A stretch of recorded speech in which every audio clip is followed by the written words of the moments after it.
Go ahead, shoot. Okay, let's see here. You, we sort of lost track of you when you were still in Four Non Blondes. We knew, for example, that the album sold 5 million copies worldwide, and you were opening for Neil Young and Prince and whatnot. We didn't really hear anything about you since that time, like why you pulled out of the band and other stuff. Maybe you could fill in the blanks there for us. Oh, hold on, I'm yawning. Are you recording this or yeah, I'm writing recording it? No, no, okay. I'm recording it. It'll be translated by somebody else later. Okay. Well, basically what happened was I kind of, I really didn't drop out. I just started doing other things. Like I started a record company that it's all mine. I'm running, and I'm signing bands. I have 2 bands, Stone Fox and a band called Two Lane Blacktop. I'm financing an independent film that I came up with the idea and putting together, and it's going to start shooting in August. I've been producing bands. I've been doing a lot of things, and I worked on my own record, and I wrote my record and worked on it and recorded it. And now I'm, ready to start back up, and get into the, the media or whatever it is out in the open again. It's quite unusual to hear about a musician who, with one album out, albeit a very major release, in such a diversity of fields. It seems like you're very ambitious for still a pretty young person, right? I think that I just don't settle on just because I'm doing, like, one thing is going well doesn't mean my life is set, For me, I need to do a lot of things to make me feel good and to make sure that I have a lot of things behind me that I can have options in my life, so I don't feel like all of a sudden like, oh my God, I can't be a rock star anymore. Now what am I going to do? It's like if I stop singing, well then I'll start producing bands. I'll do that for a living, or I'll, there's tons of things I can do, and I just don't limit myself to one thing. I'm just not a singer-songwriter. I love that about me, but there's a lot of things we can do in this world, and I just want to be able to do them. Well, does that restlessness have anything to do with the fact that you left the band? I mean, did you find that you were too constrained as just a singer in a band, and you wanted to bust out of that mold? Well, probably. I think that it was, there's a big combination. Musically, I wasn't happy with Four Non Blondes, in a whole. I just I wanted to venture off and do more, and Four Non Blondes didn't, And so for me, it was just, okay, it's time to go. I did what I had to do here. Now I need to go, and get re-inspired by, other things. And basically that's why I left, because, I wasn't inspired anymore. And I wanted to do something completely different musically.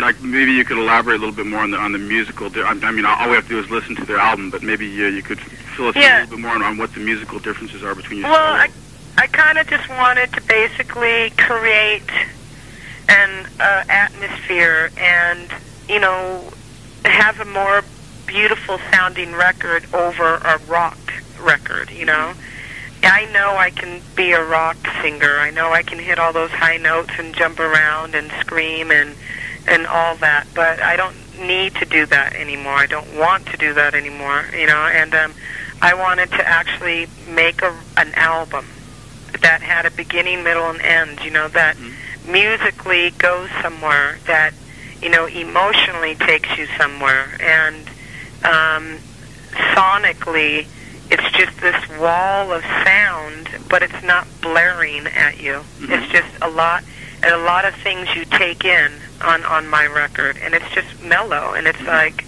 it's just more moody for me. I guess what we would call an artistic vision. That's what sort of took you away from the band there. Yeah, I guess so. But you had a really cushy position there. I mean, the band had sold a lot of records. Obviously, they were very capable musicians. At any time, did you think that man, I really shouldn't be doing anything this radical, making this radical departure? Yeah, for 1 second, and then I thought about that.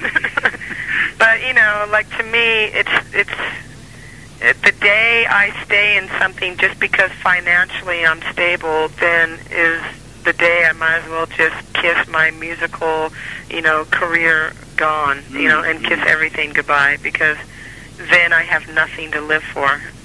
And I'm not that kind of person. It's like I'm starting over, but, you know, I have my foot in the door this time, and I have more of a direction. I have more ambition. I have more heart now than I did before, and you know, money doesn't really get in my way. It's yeah, I was very popular. We sold a lot of records. I had a fat bank account and all that, but musically, you know, like I said, it wasn't doing it for me, and I just left, and I didn't really worry about what the after effect was going to be, and I still don't. I made the right decision, and I love my record, and I'm very, very happy with my decision. And right now, I guess, you know, you say you're wearing a lot of hats. Do you ever feel like you're overextended, that you have more responsibilities than you think you can meet? Yeah. Sometimes I walk around in my house and I just sit, you know, and I just stand there in the middle of the room going, what the hell are you doing, Linda? You know, I stress out a lot, you know, but it's that stress is what drives me. Yeah, it's a very sick relationship I have with myself. You know, me and my ambition are very sick. Linda, how old are you right now? I'm 31. 31. So yeah. You spent, I'm assuming, the majority of your 20s sort of nurturing this ambition there. I guess that you had a lot of frustration built up, and you're sort of now letting that fuel the fire. Not frustrations. I think, you know, any normal, you know, young 20-something kid, you know, goes through, what am I going to do with my life? You know, you reach, you know, when you're 18 or 19, you don't really have to worry yet. When you hit 20, you start going, oh, maybe I better start thinking about something I can do. When you hit 21, 22, you just got your drinking age, you go out and you go party. 23, 24 hits around, you start getting that nervous feeling in your stomach. 25, you need a goal, you need a direction, you know. So I think I went through the typical, you know, steps that a lot of people go through, but I think that, you know, at this moment, I'm just very hungry, and there's a lot of things I want to do, and I think there's a lot of things I'm capable of doing. I dare say your career path has hardly been typical, though. I mean, multi-platinum in your 20s, an entrepreneur, et cetera, et cetera. It seems like you're a very driven person. Well, I'm an Aries, man. I'm a control freak. I need to have things to control. Getting back to In Flight, the journalist here, who is a woman, by the way, who's named Hisaya Odashima, and she notes that that In Flight is a lot more subdued than what she had been given to expect on the basis of you know, singles such as What's Up. You talked about wanting to make an album that had more breadth, that was more I forgot the words you used, sonic I think you said. Sonically, yeah, sonic. Yeah, and is this a reflection of your emotional state right now? Do you think you sort of matured? Is that the right word for? Yeah, I think I've matured a lot, but I think that also I'm just trying to change the way I'm going after things. Like, before, I used to use volume and abrasiveness and aggressiveness to get my point across. And now I'm trying to use emotions and mentality and to get my point across. I'm just trying to do it in a more subtle and more effective way. And I think that when you're calm subdued, not subdued, but just calm, relaxed. I think you can get your point across more. People will be more attentive to someone who's sitting there and talking to you in a very nice tone, and trying to tell you something, over somebody screaming at you, in a harsh tone. You're not going to want to join into that conversation. I think people will join into my conversation more. Do you have any role models, Linda? Is that a glib question? Do you have any musicians that maybe sort of led you in that direction? This sort of I love Pink Floyd. I think Roger Waters is a wonderful, songwriter and performer, and I love Pink Floyd records, and I think they're very, very sad and very happy and very twisted all at the same time. That was my biggest influence, actually, and then on the other flip side, I love Janis Joplin a lot still. It's like, because she's got that emotion that's just really, with one little note, that woman can just take you into ecstasy, and then for my strength, my mother is my hugest influence. And are you still close to your mother now? Does she live? Yes, I am very close to her. Oh, I see. Okay. But how about among musicians of your generation, your contemporaries, I guess you'd say? Are there any musicians that you find are kindred spirits, or sort of? Well, I'm starting to open my ears up more. I've had my ears closed for a really long time to new music, because I've really been very just not impressed lately, but there is a band that actually I just kind of, saw, and I just went right on, and there's this band called Geraldine Fibbers, which is on Virgin. Geraldine Fibbers at Fibbers? Yeah. Okay. A great band, and everybody will probably be hearing about them pretty soon, but they're on Virgin Records, and you can go get their record anyway, but great, really emotional sounding band, but they're very they're loud, but the girl, the singer, is just, her voice is just very, very, it's really nice. It's very, she can get very harsh, but her screaming isn't like screaming, it's very emotional. You said that your ears were closed for a while, and yet your label has signed 2 bands already, right? Oh, well, that's a whole other story, because they're great. I guess what I'm talking about, I guess the commercial success of music right now, but yeah, my bands that I have are very just total open, just really great sounding rock and roll bands, and but I'm just talking about, like, when I flip on MTV or turn on the radio, it's kind of like what people are making successful. To me is I don't get it. I'm like, what? I don't understand. Where did this come from? Right. Why is this band huge and this band is nowhere? So you sort of plucked these 2 bands from the local San Francisco scene. Yeah. I see. So you had always been very active in that scene and knew a lot of people, right? Yeah, I mean, I love San Francisco, and I do everything I possibly can to, help out the musical community here. And I'm a very, very, very helpful person here, And if I see a band that I like and I think that they have potential, I'll take them into the studio, or I'll talk to them. I'll just give them whatever advice or help I could possibly give them. Do you think that scene has molded you very much? Has it had much effect on you?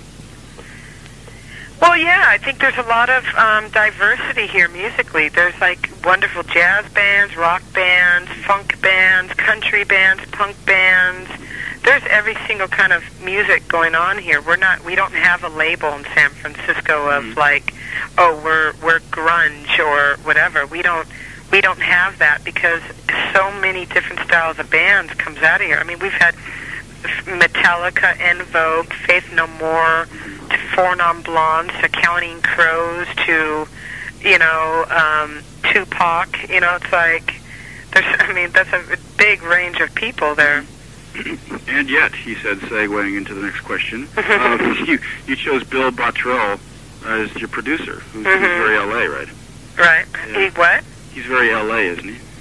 Bill? Oh, no. Oh, really? my error. No, Bill is not very LA at all. He's a very, actually, non-LA. He has a house in Mendocino, you know. Ah, okay. He, you know, lives in Pasadena, and actually he's moving out there. He actually doesn't, you know, he's everything but LA. Mm-hmm. He's a very cool guy, very down-to-earth, very talented producer. And me and him worked very well on this record, and you know, we did it together, and it was a wonderful collaboration. How did his name come up as producer? Actually, my A&R guy from Interscope mentioned him, and my first reaction was no way. That guy that did that Sheryl Crow chick, you know, no way. I'm not going to get involved with that, you know. That's all I need is for a bunch of people to compare me to her. Go, fuck that. And then after weeks and weeks, they basically made me go meet him, and I met him, and I just instantly, me and him just got along perfect. Wow, they must have been convinced beyond a shadow of a doubt that he was the man for you. What do you think made them so confident of that choice? Oh, well, I don't think it had anything to do with Bill's talent. I think it had everything to do with, their intentions aren't as, you know, as good as mine. Like, Interscope's intentions were, this guy, you know, got this girl, wrote all these songs for her, and she sold 10 million records. You know, that's what their intentions were, not because he was a swell guy. Right. You know, I didn't want to work with him because of that, you know, and but until I met him, I realized he was a really good guy, and I you know, had every direction, focus, and everything. I came in with the record, you know, and said, this is what I want, and when they would come in with poppy little riff things, I said, nuh-uh, nope, not going on this record, sorry. I'm not making a pop record. So there was a bit of haggling over the artistic direction. Yeah, you know, because, you know, everybody wanted me to make this, Four Non Blonde, What's Up kind of record, and I didn't want to do that. And I did everything I possibly could to get away from that. Right. And so so I'd be in the middle of recording, we'd be doing the track, and then all of a sudden I hear this, you know, really polished kind of guitar lick. I would stop and go, hey, who did that? No more of that, you know. And they go, oh, come on, Linda, it would really, you know, this is a great hook. And I'm like, I don't want a hook. The hook here is that there is no hook. So you can firmly state that you made no compromises along the way. No, I have not one compromise on this at all. I guess that to a certain extent with Four Non Blondes, you were sort of forced into certain compromises, as anybody in a group is. Yeah, well, you know, you get together you have 3 other people to consult with, you know, and it becomes the vote, you know, is majority. Like, how many people want to do this? You know, raise your hand, and it gets kind of like, okay, all right, I lost that vote, and you have to compromise a lot with the band because, you know, it was not my. Even though people considered me you know, I wrote the songs, I was the singer. Everybody was like, well, Linda, you were the leader of Four Non Blondes. I wasn't, because there was 3 other people. Right. And the song's success, is that about the disappointment that accompanies success here? This is the opinion of the journalist, by the way. No, that song is actually a song me and Bill wrote, and it was just like this song about, gosh, you know, because I want to be successful, but, you know, is being successful, you know, what is success, you know, and what is successful? And if I do get this success that I'm looking for, is it going to, you know, set me free of everything, you know, all my aggravations, all my frustrations, all my sadness, you know, whatever? Is it going to make me happy, or is it, you know, is it not? You know, so that's basically, it's just a question. It has nothing to do with, leaving Four Non Blondes or anything. It's just, I think, it's just a very honest, you know, song. So did you think, as a general rule, do you sing about your own personal experiences? Yes, there is not any fictional character in my songs at all. They're all based on my feelings. And you said in a previous interview that that there's a lot more, there are many more important things to life than just romance or love. This is a quotation from you in Japanese here, by the way, so I'm not sure exactly what you said. And I don't know where she read this. And she wants to know, is that still the philosophy you take now? Well, I don't know if that's a true statement, or I was probably drunk and I don't remember, but... so you don't take responsibility for that? You know, I mean, I guess everything to me, you know, passion is what I go by. I'm a very passionate person, but passion is love, passion is depression, passion is happiness, passion is a feeling that has all those other emotions in it. If you're passionate about something, to me, that's all you need to be. So, yeah, so in a sense, yes, I believe in love. I've never, you know, romance. I have a romance with my songs, you know. I have a romance with my records. I have a romance with, you know, everybody that comes into my life that adds something good to my life, that benefits me, you know. And you know, so if I am, I think maybe what the question is asking, am I like looking for love and ready to settle down? You know, that's what it sounds like. I don't know. I see. One reason she brought this up is because of the song "Taken," which is oh, right. Is that kind of a love on the rocks kind of thing? Well, it's just kind of like, actually, I wrote the song on just based on like how I think that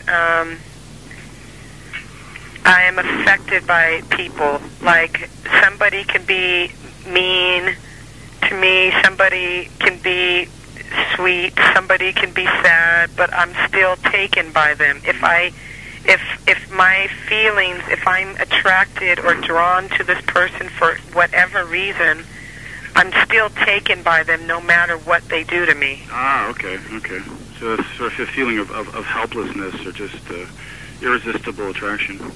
Well, no, it's not helplessness and not irresistible. It's just how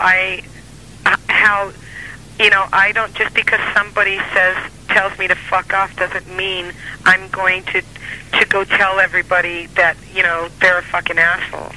It's like you can say whatever you want. I'm still going to keep the same feelings I have. I'm talking about friends, lovers, you know, whatever. You know, it's like, just because you do something bad to me doesn't make me, it's not going to make me do something bad to you back.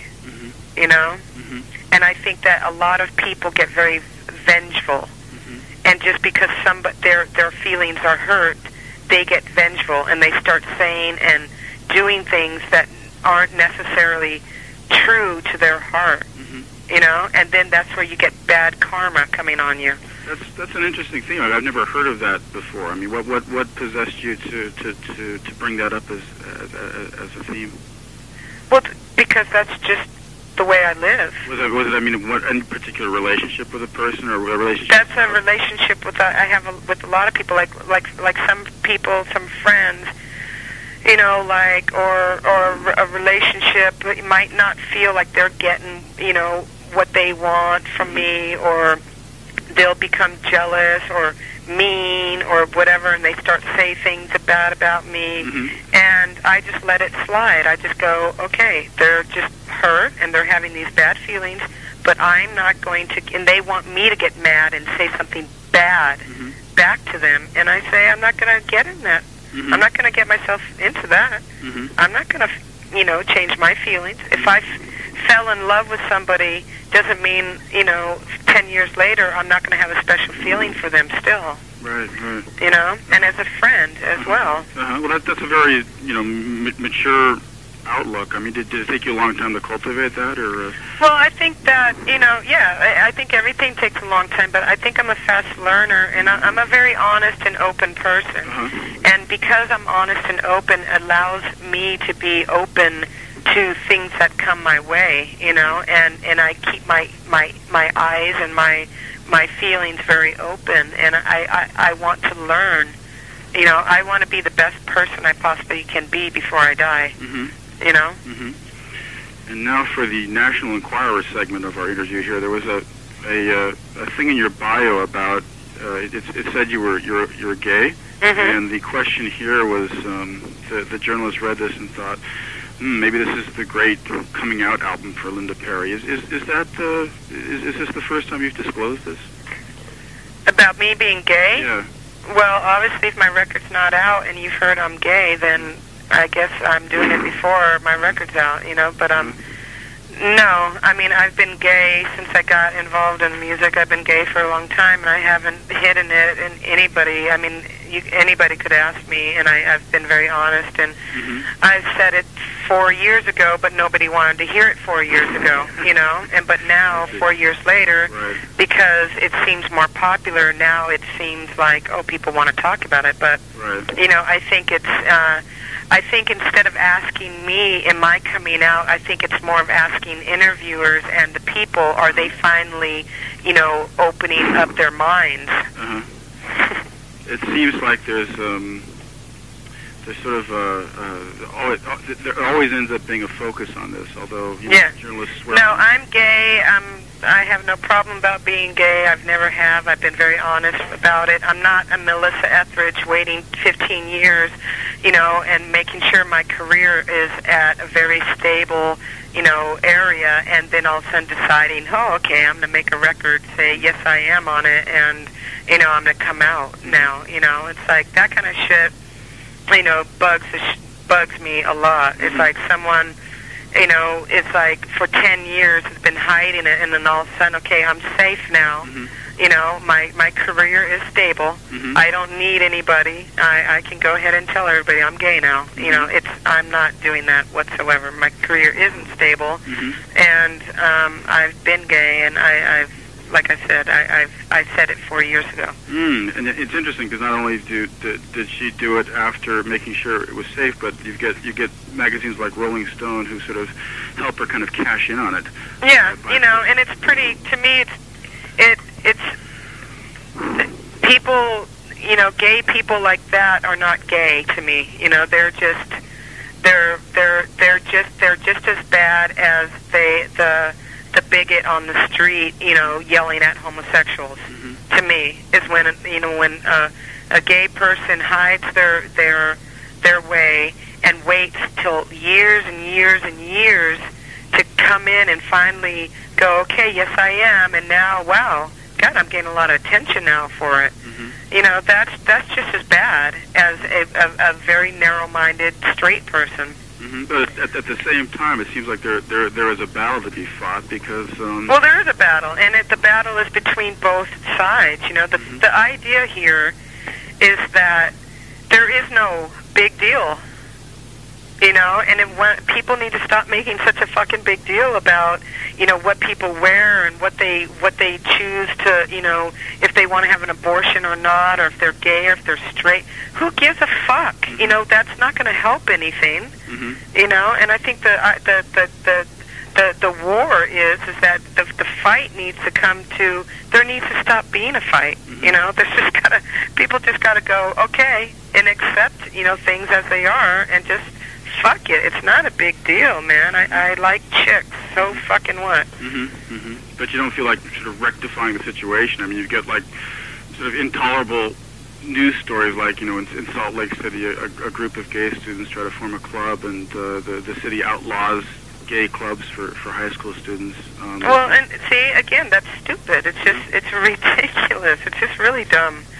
And that's what gets me upset on certain situations. It's like, instead of Melissa Etheridge, waiting 10 years to speak up, for 10 years she's had these fans. The woman sold millions of records.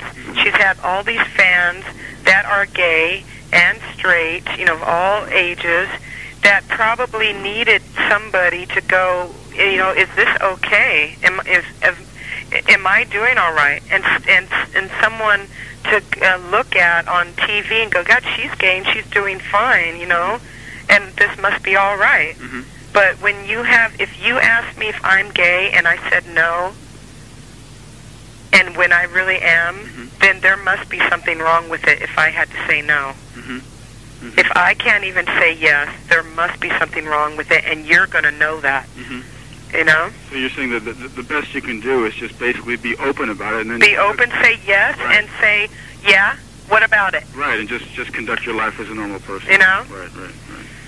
Okay. The interviewer here says that listening to your musical stylings, it seems like categories such as female or male seem to lose their significance. The ideal of women. Oh wait, what? The idea of like categorizing an artist by gender mm-hmm. seems very nonsensical, because you're capable of creating music that's very powerful or also very subtle. Did you feel any sort of personal backlash to people's tendency to sort of write you off as a female artist, as opposed to a... Well, I never let myself get in there, I've been offered many times to be on like all women records, mm-hmm. or to be spotlighted in women of rock and roll, and all that stuff, and I turn that stuff down, because I say, I'm not a woman in rock and roll. I'm a person playing music. I'm not a woman here. It's not about me being a woman. Mm-hmm. And again, it goes along with the gay thing. It's like, the fact that it's a big deal that women are in music, that there's something wrong with that part, that it's actually such a focal point. But that's fine. If they want to start getting, I support it completely. I think right now there is a big surge of, women musicians coming out and stuff, but half of them are women musicians, and half of them are put together by producers in a studio, and aren't really musicians, at all, or just, they have somewhat of a look and a good sounding voice, and hey, we can work this, and have a bunch of people write their songs for them, and then they stick them out there and go, okay, here's a woman in rock and roll. That's not a woman in rock and roll, But so I try. The only thing I do is just try to stay away from anything like it's only just a woman thing, Right. Because I don't believe in just only, women night only. I don't believe in stuff like that.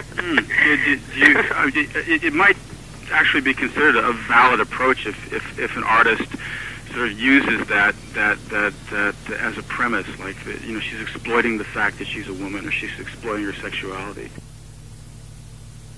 Yeah, well, I don't. You know what? It doesn't. It's either here or there for me. I personally, it's my choice to stay away from getting involved with anything that says woman in rock and roll. Because I don't. I personally feel that is, labeling and stagnating a situation that should not even be.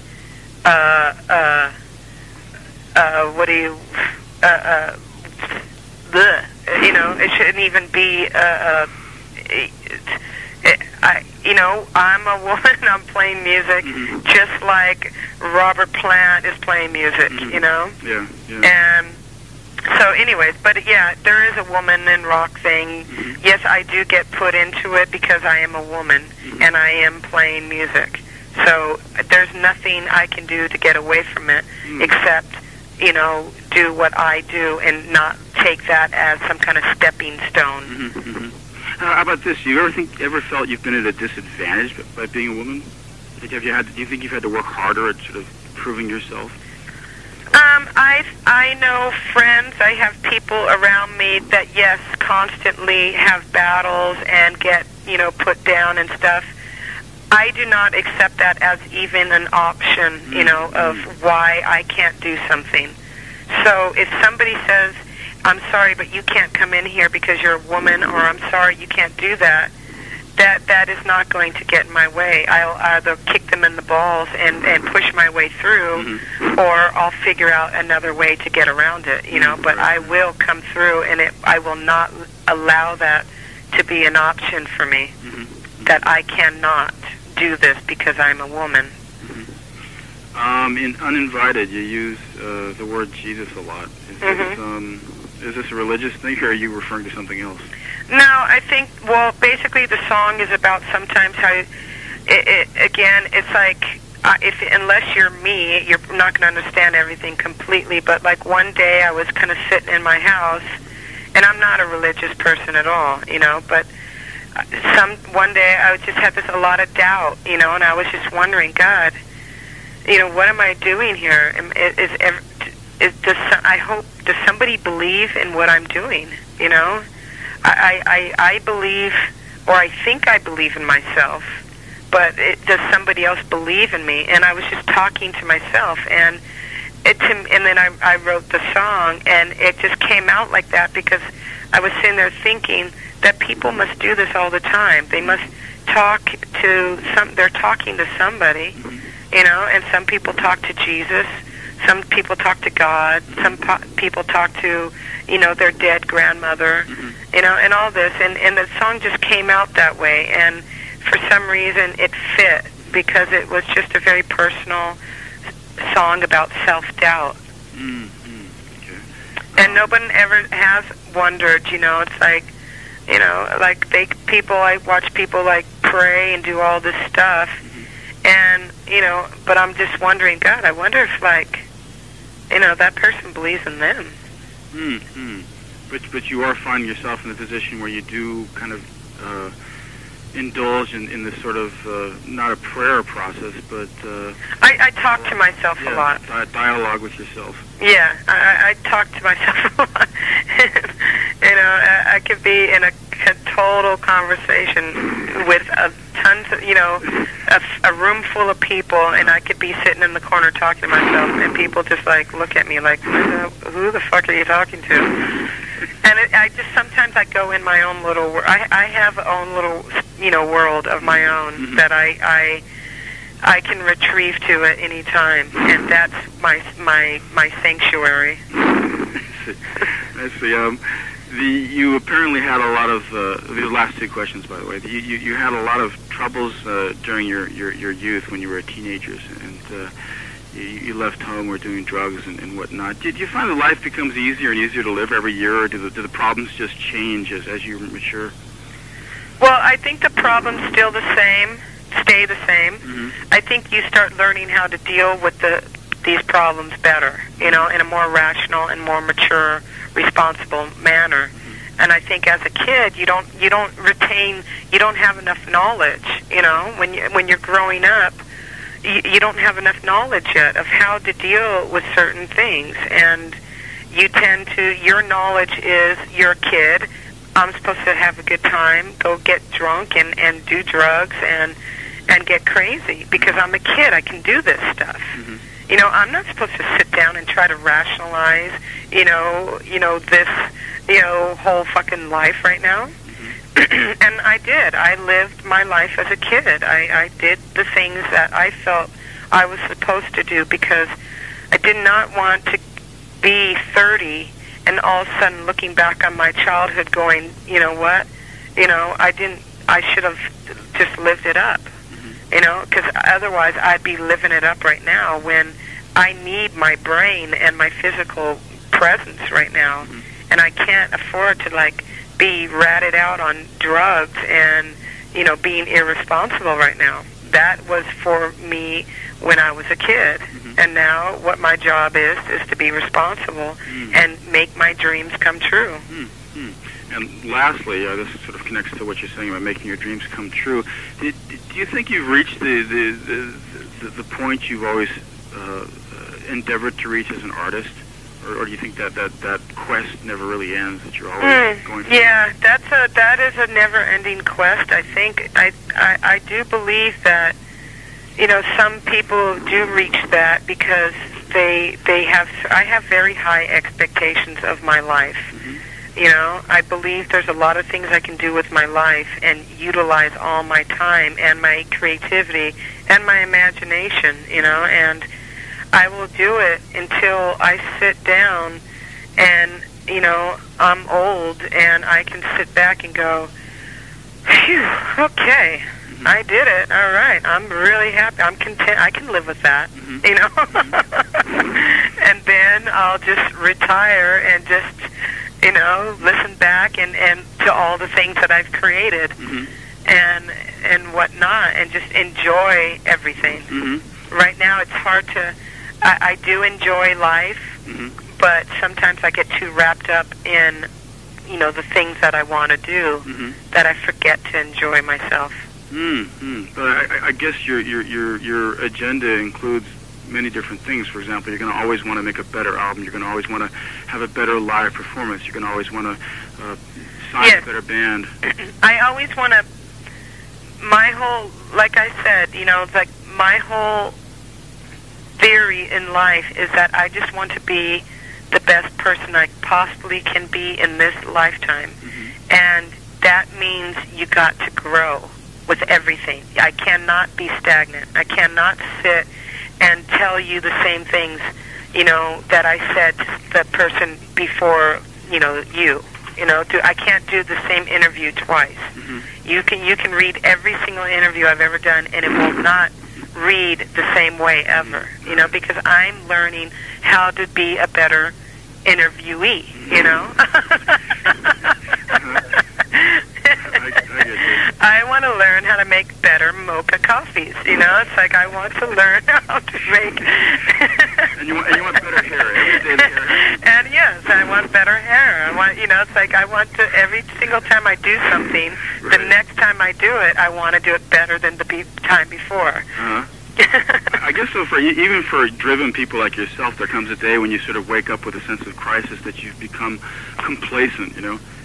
Oh, you know, I just, like I said, I think I'm gonna one day just whack out and just like be, you know, locked up somewhere, and because I just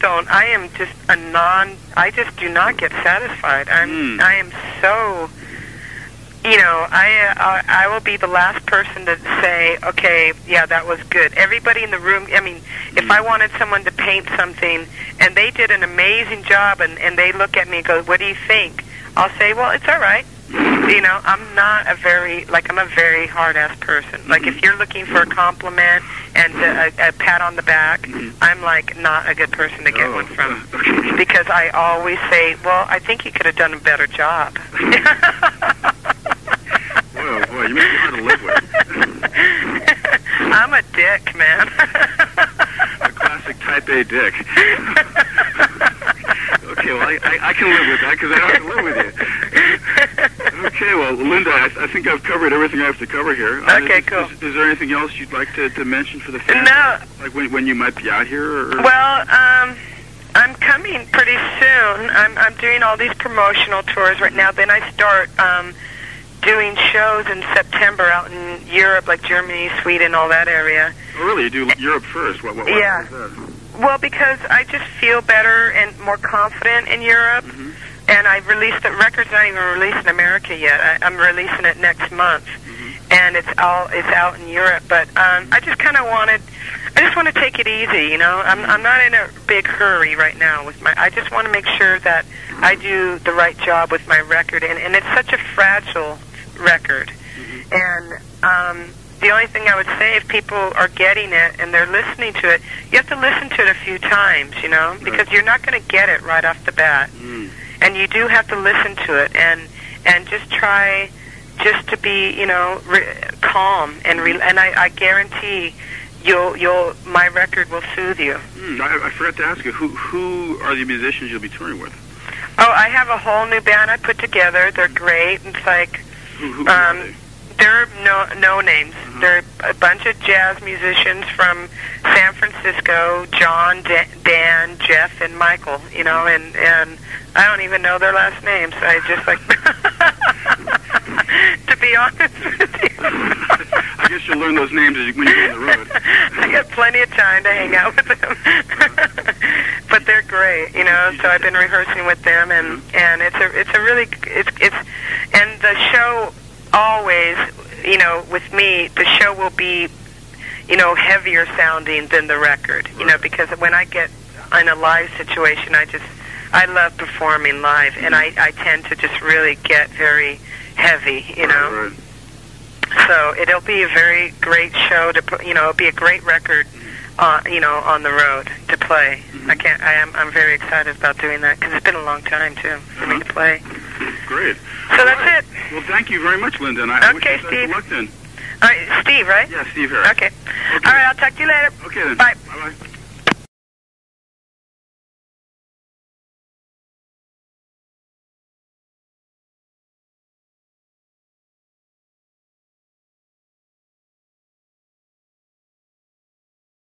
And it's going to start shooting in August. I've been producing bands. I've been doing a lot of things, and I worked on my own record, and I wrote my record and worked on it and recorded it.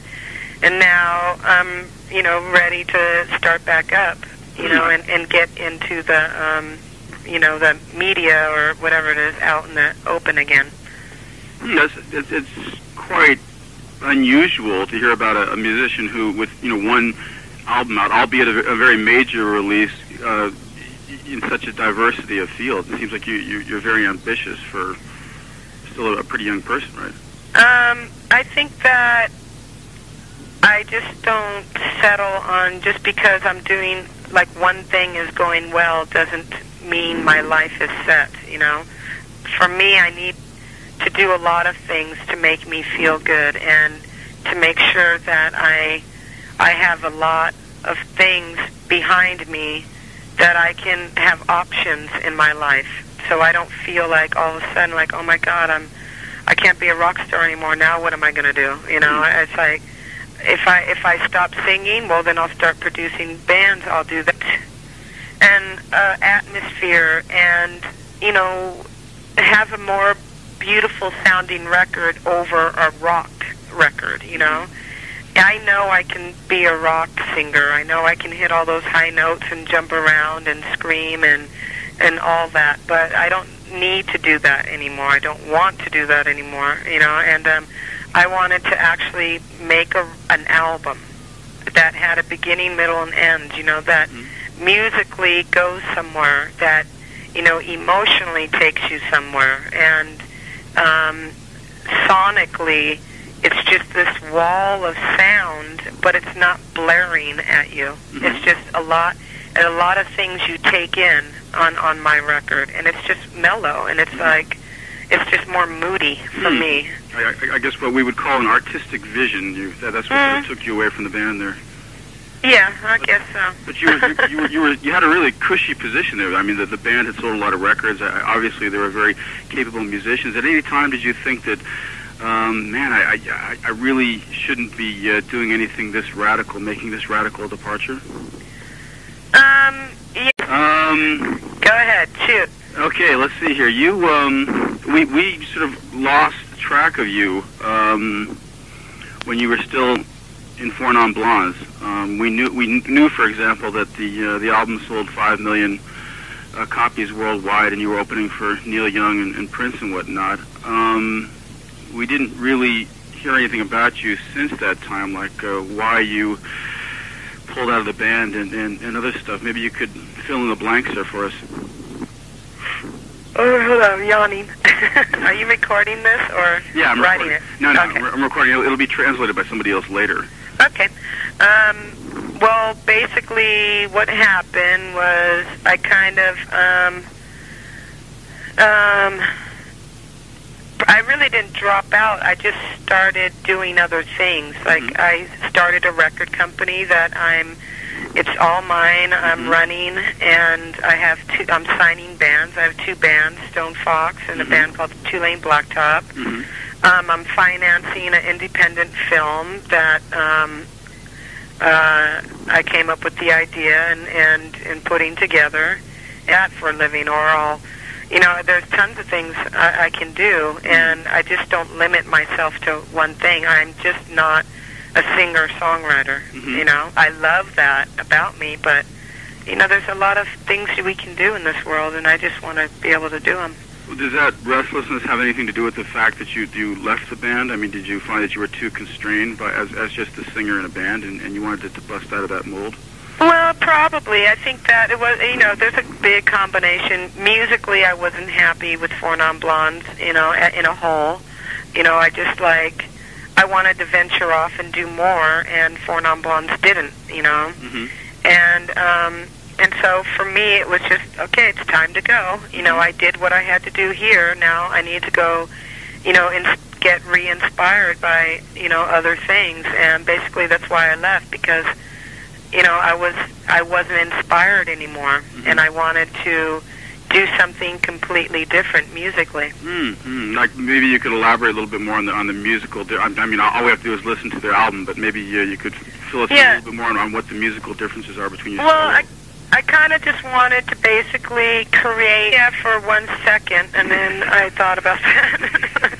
But to me, it's the day I stay in something just because financially I'm stable, then is the day I might as well just kiss my musical, career gone, and kiss everything goodbye, because then I have nothing to live for. Mm-hmm. And I'm not that kind of person. It's like I'm starting over, but I have my foot in the door this time, and I have more of a direction. I have more ambition. I have more heart now than I did before, and money doesn't really get in my way.